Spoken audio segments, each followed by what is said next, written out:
Good morning, folks. Hope you guys are having a great day today. Today, I want to take a look at Empire of the Ants by H.G. Wells, which is a classic sort of in his sort of science fiction collections and so forth. He actually published it in 1904 in a short story collection that he published himself. It was published earlier that year too, actually, in a magazine and so forth. So I want to take a look at it. It was turned into a movie in the 70s. It's a really bad movie. I think it's in 77 and so forth, which also does not, it stars people like Joan Collins and such, but it does not have anything to do with this story other than the very loose setting of Brazil and the Amazon. And the title of the film, and who the antagonists are, and so forth. So let's take a look at this, and so forth. Now, this is a short story, and this republication of it, it's only 27 pages long. I read it for you this morning, actually for the first time. I'm going back, of course, reading some classics at the same time I'm doing this channel, and I've got a few collections by some bigger name writers, by like Jules Verne, stuff like that, and H.G. Wells and such, that I have not read like all the stories in yet. So I'm going back and kind of rereading some of those as I read some of the channels. And sometimes I'll read a story and I'll be like, the story was fun, but it's not, I don't think it's channel worthy. Like, for example, in this collection later on, there's a short story by Wells called The Magic Shop, where this father and his kid come across a magic shop in London. He thinks it's a normal like little magic shop that's, you know, selling like little trinkets, things to trick your friends, cards, decks of cards that have tricks in them and so forth. But they're like, no, it's a genuine magic shop and so forth. And then they go through the magic shop, they buy things, and both of them him and his son become increasingly convinced of the fact that it's actually a magic shop. And then at the end, they are kicked out of the magic shop, and the shop isn't there anymore. Whoa, surprise. It's not a very good story. It's a fine story to read. It's 8 pages long, but it's not something I think is a classic or a strong work. The idea of a magic shop being a real magic shop isn't a particularly big surprise or a throw in there or something like that, nor do I think it's particularly inventive. I'm sure it was done before and so forth. So there are some stories that I'm reading that I'm not going to give to you guys, and that's an example of one. But Empire of the Ants is one I actually am. It's 28 pages in this book. He spent some time setting it up and so forth in a typical sort of Wellesian style. If you've read something like War of the Worlds, then you'll definitely understand what I'm saying when I'm saying typical Wellesian style. For example, in the War of the Worlds, he'll talk extensively about how idiotic we were as humans to think that we control this world and so forth. And that's actually a theme here in the Empire of the Ants too, that he's going to take around with it, and particularly the last few lines. Now, I do not like this little script here on the back, which will tell you in this particular collection, which has the last lines from the last page of the story in it, which is annoying. It's incredibly annoying and so forth. So I'm not going to actually, go all the way over there. Although if you were to buy a collection or read the last part of it like you would normally, you would be surprised. But basically, let's kind of set you up with what's happening in the story, and then I'll kind of back up and talk about some ways in which I think this was particularly innovative and inventive from Wells' part. So it's set in Brazil.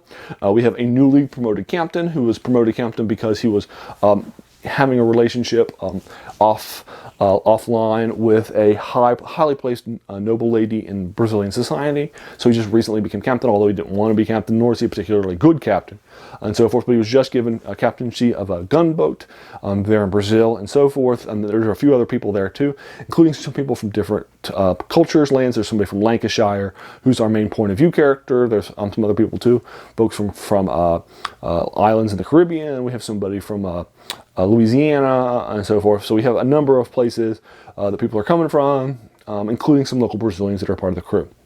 And basically, the captain has been given instructions to go and take out some ants that are causing issues up in the upper part of the Amazon, really high up in the Amazon too. So that's their goal, is to head up there to this deep place in the Amazon and take out these ants that are up there. Now, the captain thinks he's being played for as a trick, because why am I being sent to take care of ants? That's not that's not an issue for a gunship, a captain, and so forth. He thinks he's being punished because he was promoted too quickly, or because for political reasons and so forth. So he thinks his superiors are just kind of making fun of him, having a laugh at him and stuff. Hey, go take out these ants for one of your first missions as a captain of a new gunship. Go out there. So he thinks that they're kind of playing him for laughs and so forth. But he takes his crew up there anyway. And one of the ongoing themes is going to be what can we do against ants anyway? They come, they go, they're natural, and so if they're sent by God, there's really nothing we can do against ants anyway, right? But one of the themes that Wells is going to tap into very early on is how sparsely populated that once you get out of the lower levels of the Amazon, it really is, and so forth, and how little man has control of the world. And ultimately, they're going to come across this, and there's going to be about 10 pages or so forth.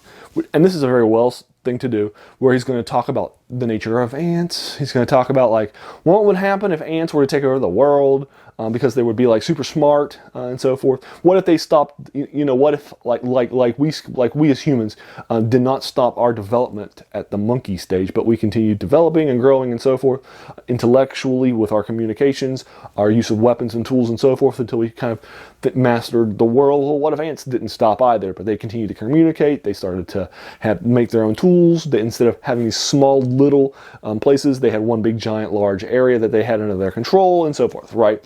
So what if the ants didn't stop their development any more than we stopped our development at monkeys?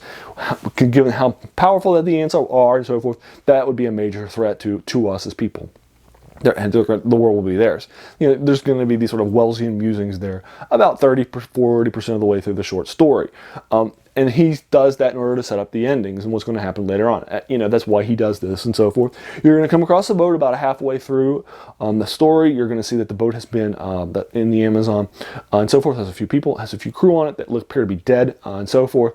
And you're going to start to find out what's happening with the ants and so forth, and why these ants are different, and why they are a big threat, why they aren't leaving, why the entire area is incredibly afraid of these ants and what's happening and so forth. And then near the end of the story, some of the main characters are going to go back and try to tell the world about what the bad things that are happening and how they can stop it, and so forth. And so that's a very Wells ending to a story like this and so forth. Now there is a level of sort of science fiction in this, in that he says, he assumes that the sort of identity of ants and their development and so forth is not something that would that can necessarily stop and so forth. So he sort of imagines a life beyond that and so forth. It's set sort of in the deep jungles of the Amazon. So I think he does a pretty solid way of describing it. I'm not sure if he actually took a trip there and so forth. Particularly his idea that it's hot at night and during the day too, so you can't get out of the heat. You have to wear clothes because you don't want to be burnt by the sun or eaten by the insects, but it's unbearable because of how hot it is, right, and so forth. So you have to choose between this overwhelming heat or being hit by the sun and insects incessantly. Your choice. And so forth. So I do think there are these sort of scenes and ideas and so forth that I think that Wells really kind of taps into and does a good job with. In addition, I also think that Wells also works very well as a sort of story scribe with this sort of in the increasing horror that's happening and so forth. Now, again, he's very Wellesian in the way that he does it. If you've read some of his other things, then you're going to understand how he's going to build the story, how he's going to build suspense, and where he's going to go with the story after he's done both of those. So that's kind of the Empire of the Ants for you. I'll go ahead and put a stop in that. Have you read it? I'd be interested in talking to you about it more further. I'll link you to the story in the comments below. I'm happy to talk with you or engage with you. What did you think of it? And so forth. I do think, however, there are some things in it that I think are particularly interesting. I did a little look. I couldn't find anybody who had done a previous sort of ants are taking over the world kind of a story. This is a major plot line later on for science fiction and or fantasy, and not really fantasy, and or horror tropes, from everything from comics to movies to video games to books and short stories. And I think that Wells is probably the first who did that. Certainly the first modern person to do that. I did some research. I wasn't able to find anybody who came before this story. Everything that I found in sort of the ants genre came afterwards. Now, I'm not 100% sure of this. Again, I'm not I'm not an English scholar or something like that. It's certainly possible. I couldn't find like an article out there by a scholar of Wells who says, yes, the Empire of the Ants began this sort of ant trope of ants taking over the world and so forth. But just like he began a lot of other tropes, like from time from time machines and so forth to invasions of the world by Martians and other people and so forth. I do think that, and there's other examples of that too. I do think that he probably also created this sort of ants taking over the world trope as well, and so it would be perfectly, within sort of the Wellesian style of writing and exploring and so forth, that I think that this would be. And again, I have found no ants story or ants that came before this. So the first ones came a few years after this. So I do think that Wells probably then created this sort of ants taking over the world kind of a trope and story. So it's interesting. Again, I think you could take a look at the first people who do this, and you certainly are going to credit Wells as the first person to do a lot of things that are going to come down the pike that we're going to be reading about in science fiction or fantasy or horror and so forth. Since he's doing that, I think, again here too. So I think that's interesting then for that reason, and that sort of impact it's had on folks. And I read it this morning for the first time, and even though it's like 29 pages, I know how to read Wells faster, I think, because I've read them a lot, and so forth. So it didn't even take me an hour, even though it's about 30 pages long. And the first time I will read something, I really sort of soak in, and so forth, but it probably took me like 35, 40 minutes and so forth. And again, I think it's because I've read so much of Wells' stuff over the times, as well as recently, too. I've gone back to some of this stuff, that I just know how to kind of read Wells and so forth, so I can just pick them up pretty quickly and drop them off for you pretty quickly, too. But anyway, there's the Empire of the Ants for you.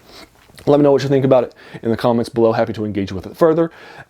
If you enjoyed this video, there's no reason to hit that subscribe button. I really focus a lot on sort of these, on unpacking a lot of these classics of the three genres of fantasy, science fiction, and horror for you. And this is, of course, in that sort of science fiction mold for you, although it has some horror elements to it as well. So if you wanted to consider more horror, that's fine. I'm sure you would, I would not fight you on that assignment of it to be more of a science fiction horror or just a plain horror. That's fine too. But it's definitely certainly within the three genres. And so forth. So there you go. And hey, if you watched this video all the way to the end and spent 10-15 minutes with me, I really do appreciate it, because we all have so many things that are happening in our lives. We're all so busy. We have such things that we have taken away from our attention. So the fact that you spent some time with me, that's really humbling, and I appreciate that. So thanks again. You have a good day.